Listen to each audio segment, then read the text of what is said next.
नमस्कार दोस्तों, इलाहाबादी एस्पिरेंट में आप सभी का बहुत बहुत स्वागत है। दोस्तों, जैसा कि आप लोगों ने थंबनेल देख ही लिया होगा, इस वीडियो में हम लोग UP triple SC JE civil के बारे में बात करने वाले हैं। डिप्लोमा संघ का क्या ऐलान है उसके बारे में बात करेंगे। कोर्ट केस का क्या अपडेट है और कब तक ये फैसला आ सकता है उसके बारे में बात करेंगे। तो दोस्तों, इस वीडियो को पूरा लास्ट तक देखें, जिससे क्या होगा कि इस वीडियो में दी गई सारी जानकारी से आप अवगत हो पाएं। और जो भी दोस्त चैनल पे नए आए हों, चैनल को सब्सक्राइब कर लें और पास में लगी बेल आइकन यानी घंटी को जरूर दबा दें। इससे क्या होगा, हमारी आने वाली सभी वीडियो को नोटिफिकेशन आप सभी तक जल्द से जल्द पहुंच जाए। और दोस्तों, सबसे जरूरी बात है कि डिस्क्रिप्शन में टेलीग्राम का लिंक है, उससे आप जरूर जुड़ जाएं, क्योंकि टेलीग्राम पे क्या होने वाला है वो मैं आपको लास्ट में बताऊंगा।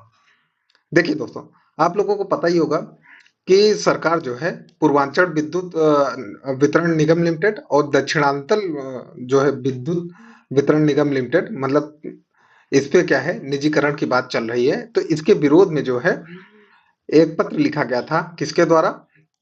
राज्य विद्युत परिषद जूनियर इंजीनियर संगठन उत्तर प्रदेश के द्वारा माननीय उत्तर प्रदेश के माननीय ऊर्जा मंत्री को पत्र लिखा गया था, क्योंकि उन्होंने अनिश्चितकालीन एक धरना प्रदर्शन का आंदोलन, मतलब कि कार्य बहिष्कार करने के लिए लिखा गया था।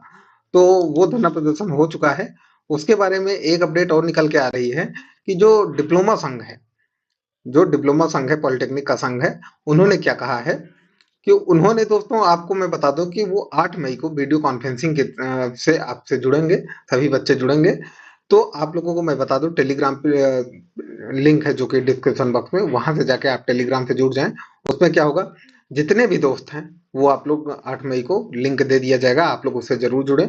उसमें ये चर्चा होगी, परिचर्चा होगी आपके साथ कि इसमें क्या स्टेप लिया जाए। और दोस्तों, जैसा कि आप सभी को पता ही है कि डिप्लोमा जो है देश की रीढ़ होती है, जूनियर इंजीनियर देश के रीढ़ होते हैं। तो जितने भी विकास कार्य होते हैं वो बिना जेई के नहीं पॉसिबल है।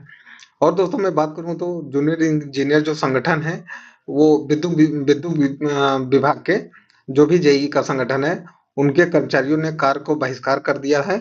और वहीं पर जूनियर इंजीनियर के संघ ने कहा है कि हम चले जाएंगे तो आम जनमानस गर्मी से परेशान हो जाएगा, और उन्होंने इसीलिए कहा कि हम सेवाएं जारी रखेंगे।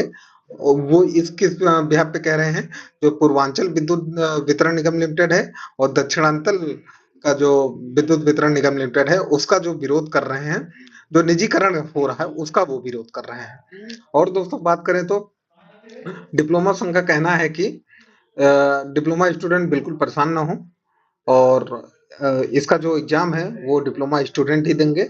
और क्योंकि इसमें जो कोर्ट का ऑर्डर आने की उम्मीद है, वो इंटरिम ऑर्डर आएगा, जिससे डिप्लोमा स्टूडेंट जो भी हैं आप लोग तैयारी करते रहें, कोर्ट केस का इंतजार ना करें। कोर्ट केस बहुत जल्दी, क्योंकि समर वेकेशन चल रहा है, जैसे ही समर वेकेशन खत्म होगा जल्दी से जल्दी प्रोसीडिंग इसकी करवा ली जाएगी, लिफ्टिंग करवा के। मैं आपको पिछली वीडियो में बताया भी था कि मेरी एक वकील जो शांति भूषण कुशवाहा जी हैं, माननीय उच्च न्यायालय इलाहाबाद के लखनऊ खंडपीठ पे, वो करीब 28 साल से ज्यादा हो गया उनको प्रैक्टिस करते हुए, उनसे बात हुई थी। तो उन्होंने हमको बताया था कि करीब मान लीजिए कि जैसे जून समर वेकेशन है वो बीतेगा, उसके बाद जैसे जुलाई से कोर्ट खुलेगी, तो कोशिश करेंगे कि हफ्ते 2 हफ्ते के अंदर ही लिफ्टिंग करवा ली जाए। लिफ्टिंग ही नहीं बल्कि उसकी हियरिंग करवा ली जाए। आपको बता दूं कि ये मैंने बताया भी था कि ये हियरिंग होगी तो एक दो से ज्यादा हियरिंग नहीं हो पाएगी, केस डिसमिस हो जाएगा, डिस्पोज हो जाएगा। तो काफी दोस्तों ने कमेंट किया था, ठीक है, उनकी वो पर्सनल राय है, वो कुछ भी कमेंट कर सकते हैं, कोई दिक्कत नहीं है।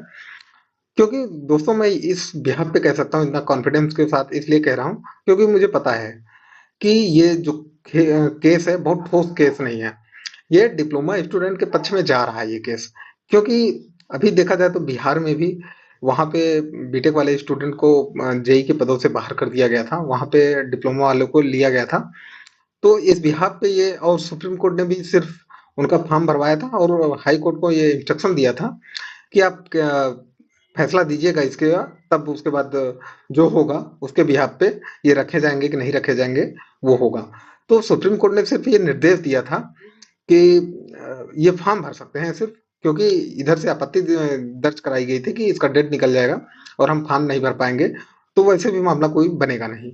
तो इस वजह से तो माननीय उच्च न्यायालय ने इसे संज्ञान में लिया। और उसके बाद, और आपको बता दूं, इससे पहले भी माननीय उच्च न्यायालय इस केस को सुन चुका था।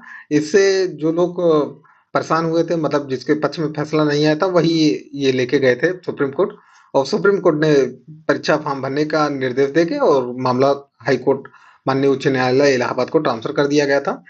और फिर माननीय उच्च न्यायालय ने अपने लखनऊ खंडपीठ में इसकी सुनवाई के लिए लिस्टिंग करवाई, लेकिन लिस्टिंग पास ओवर हो गई। आपको मैं वीडियो के माध्यम से बताया था, 19 मई, 26 मई सब पास ओवर होते गए। 26 मई को तो जो लिस्टिंग थी वो कैंसिल ही कर दी गई थी, सुनवाई ही नहीं हो पाई। तो माननीय वकील लोगों से बात हुई थी, एडवोकेट लोगों से, उन्होंने बताया है कि जैसे कोर्ट खुलेगा उसमें क्या होगा कि, तो कोर्ट खुलेगा तो पहली दूसरी हियरिंग में लगभग ये मामला जो मैटर है वो या कोई ऑर्डर या इंटरिम ऑर्डर या फिर मामला डिसमिस या डिस्पोज हो गए किसी एक के पक्ष में आना लग रहा है। खैर मैं एक तरफ तो नहीं बोलूंगा, लेकिन यह है कि दोस्तों के कमेंट आते हैं तो उससे थोड़ा सा मुझे देखने में हंसी भी आती है कि उनको लगता है कि क्या ही चल रहा है। लेकिन दोस्तों मैं आपको बता दूं, जब भी मैं कोई वीडियो बनाता हूँ कोई ठोस सबूत के साथ, या फिर जो करीब मिनिमम कम से कम 15 से 20 साल के जिसकी प्रैक्टिस हो गई हो उनसे मैं बात करता हूँ, उसके बाद मैं बनाता हूँ वीडियो। क्यों, उनका जो पॉइंट ऑफ व्यू है वो कहीं ना कहीं हद तक वो सही होता है, क्योंकि वो कहीं न कहीं इस केस से जुड़े भी होते हैं, इस केस से नहीं जुड़े हैं तो इस केस को बहुत बारीकियों से देख रहे हैं, नज़र बना के रखे हैं। तो दोस्तों आपको बता दूँ कि आप लोग टेलीग्राम चैनल को ज़रूर जॉइन कर लीजिए, टेलीग्राम चैनल का लिंक डिस्क्रिप्शन में है, वहाँ से जॉइन कर लेंगे। तो 8 मई को यदि वीडियो कॉन्फ्रेंसिंग होता है, तो वीडियो कॉन्फ्रेंसिंग का लिंक आपको दे दिया जाएगा, आप लोग उससे जुड़ जाइएगा। यदि नहीं होता है तो दोस्तों मैं किसी दिन लाइव आऊँगा, बात करूँगा, या फिर वीडियो कॉन्फ्रेंसिंग की तरीके से मैं बात करूँगा और माननीय शांति भूषण कुशवाहा जी को भी उसमें रखूँगा। तो आप लोग अपने सवाल जो है उनसे डायरेक्ट पूछ सकते हैं।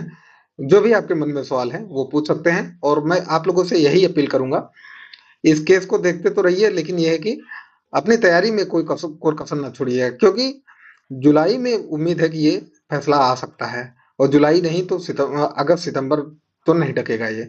और जैसे ही फैसला आ गया वैसे ही UP triple S C exam करवा लेगा, क्योंकि यूपी ट्रिपल एस सी की बहुत करकरी किरकिरी हो रही है, और सरकार की भी किरकिरी हो रही है, क्योंकि अभी शिक्षा सेवा चयन आयोग में भी जो अभ्यर्थी हैं वो भी धरना दे रहे हैं, और जो विद्युत वितरण निगम लिमिटेड के जो जूनियर इंजीनियर्स हैं, वहाँ के कर्मचारी हैं, चाहे वो सिंचाई विभाग के कर्मचारी हैं, वो भी धरना दे रहे हैं। तो इस समय सरकार की किरकिरी हो रही है।